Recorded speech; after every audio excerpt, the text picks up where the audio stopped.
Bonjour à tous. Alors, encore heureux de vous accueillir pour cette nouvelle vidéo. Merci à vous pour votre fidélité. On a à peu près, vous êtes à peu près une centaine de personnes à suivre mes vidéos pour l'instant. Bon, bah, on a quoi? On a 2 semaines d'existence sur cette chaîne. On va dire que c'est pas trop mal. Et même s'il y aurait eu 20 ou 30 ou 40 vues, vous inquiétez pas. On va pas se décourager comme ça. Parce que dans la vie, c'est comme ça, faut se battre, même quand on part de tout en bas. Donc moi, par exemple, c'est l'exemple que je vous donne en créant cette chaîne. Donc ceux qui me suivent depuis le début, on verra jusqu'à où ça va aller. Si ça va loin, tant mieux, vous aurez suivi l'histoire depuis le début. Et si ça va pas loin, bah tant pis, bah voilà, vous verrez que dans la vie, il faut se battre, et même s'il y a des échecs, il faut rebondir autrement. Alors aujourd'hui, je sais qu'il y en a beaucoup qui attendent le Papacito épisode 10 qui viendra normalement tout à l'heure. Mais il fallait qu'on fasse une petite pause et qu'on parle un peu de d'autres choses. Donc là, je fais une petite exclu inédit et on va parler du trafic de stupéfiants en France, hein. Un sujet qui intéresse aussi beaucoup de monde. Donc je suis obligé d'aborder un peu le sujet. On va voir si ça vous intéresse, hein. Parce que je peux pas faire que parler de Papacito. Papacito, il est gentil, mais je peux pas polluer ma chaîne qu'avec du Papacito, hein. Même si je sais que il y en a qui l'aiment, qui le détestent. Bon, on peut pas faire que parler de lui. Donc, ce que j'étais en train de vous expliquer concernant le trafic de stupéfiants. Pardon, je regardais si j'ai presque plus de batterie. J'espère que ça va être assez pour finir la vidéo. Donc là, on fait l'épisode 1. Peut-être qu'il y aura un épisode 2 où j'irai sur le terrain pour vous montrer des choses que vous n'avez pas l'habitude de voir. Mais pour l'instant, on va juste faire un peu de paralote pour faire une petite introduction. Donc moi, personnellement, j'ai connu le trafic de stupéfiants, hein, en tant que dealer, entre guillemets. Bon, moi, j'ai la quarantaine d'années dépassée et j'avais commencé à l'âge de 14 ans. Ouais, ouais, bon. Après, il n'y a rien de choquant, hein. Bon, j'ai l'impression que rien n'a changé parce qu'aujourd'hui, c'est pareil,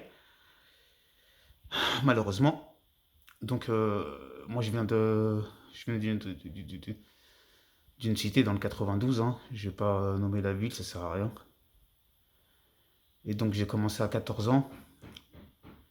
Et ensuite, bon, bah, vous faites vos premières armes. C'est comme une formation, quoi. C'est comme un CAP ou un BEP de la rue, quoi. Mais option deal, quoi, en gros. Et ça, presque, vous le décidez pas. C'est juste que vous voyez les grands de votre ville qui réussissent, qui ont des belles voitures, qui sont bien habillés. Moi, j'étais petit, hein, je voyais les grands, ils avaient des belles voitures, ils étaient bien.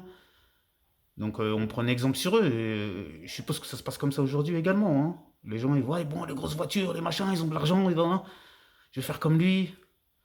Mais bon, en gros, bah, c'est la patte du gain, hein. Et puis, ça nous met dans la merde, en fait, parce qu'on se berce d'illusions, on croit qu'on va réussir comme ça. Mais en fait, c'est que du rêve, c'est que du rêve. Parce que tout ça, c'est que temporaire. Et à un moment ou un autre, tout s'arrête. Et la chute, elle est brutale. Très brutale. Pour tout le monde, pour tout le monde. Sur 100 dealers, ou 200 dealers, vous en avez un qui sera tout au sommet, peut-être qu'il ne sera pas chopé, et encore. Parce que quoi qu'il arrive, soit la police vous rattrape, soit c'est la concurrence qui va vouloir se débarrasser de vous, ou soit, quoi qu'il arrive, ça finit mal, quoi. Donc moi, je suis pas là pour faire la morale, je suis juste pour donner mon expérience personnelle. Donc moi, comme je vous disais, j'ai commencé vers 14 ans. Donc bien sûr, vers 15 ans, j'ai commencé à quitter l'école. Et arrivé vers 18 ans, par contre, j'avais décidé de m'insérer dans la société. Donc moi, j'attendais d'avoir 18 ans pour partir à l'armée. Et à l'époque, le service était obligatoire. Donc moi, j'avais fait un service non outre-mer. Donc du coup, j'ai fait une pause de 2 ans où j'étais parti pendant 2 ans, hein, servir mon pays, hein. Pendant 2 ans, ça me fait tout drôle de dire ça parce que si c'est à refaire, je suis pas sûr que je le referai, c'est clair. Parce que quand je vois les remerciements en retour, ça dégoûte, quoi. Ça dégoûte. Ça me fait aussi penser à l'euro. Franchement, si je serais joueur de foot, me dire faire gagner pour ce pays rempli de racistes, je sais pas, c'est démotivant, quoi.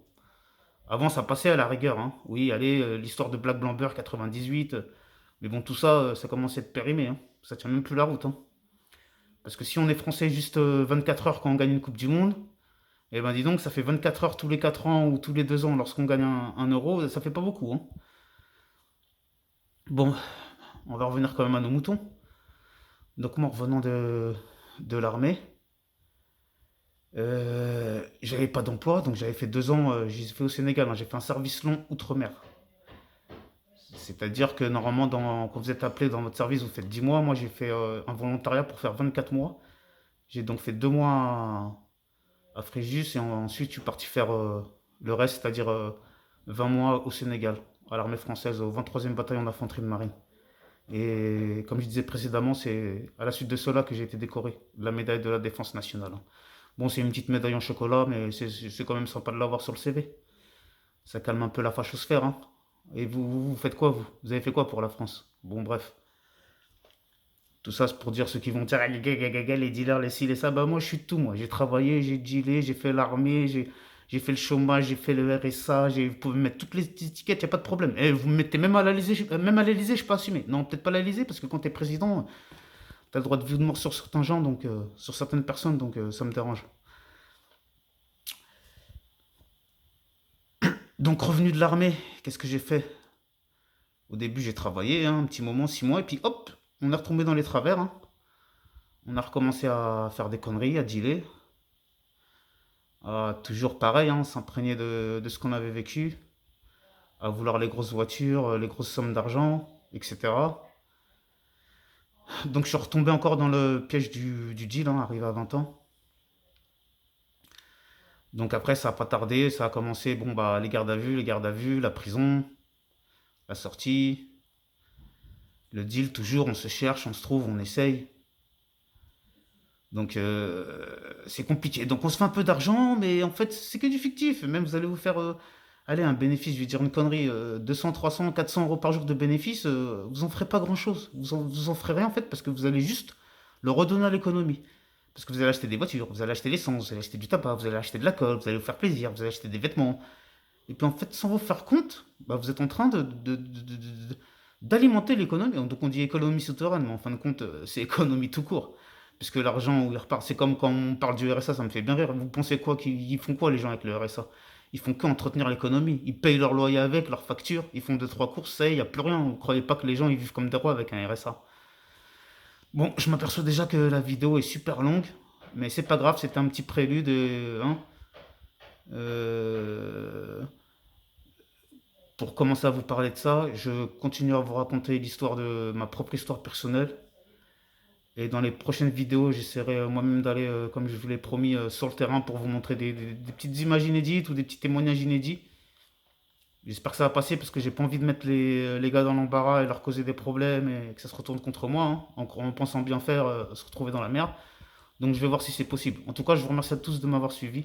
Restez tous authentiques. Ceux qui veulent du Papacito, vous inquiétez pas, je suis en train de préparer Papacito 10, ça arrivera tout à l'heure.